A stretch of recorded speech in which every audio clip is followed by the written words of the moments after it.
Ако можеш да създадеш филм, какъв ще бъде той? Той ще бъде за моите разговори с хората по улиците, подобни на вашите в момента.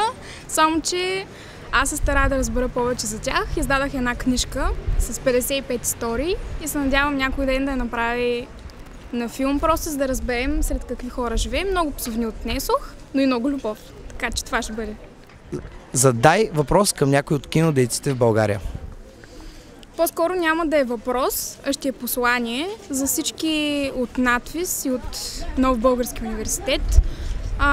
Малко да разчупят цялата система, която с извинение е още комунистическа, с руските учебници, с използването на умовете, всъщност те да не се реализират по никакъв начин.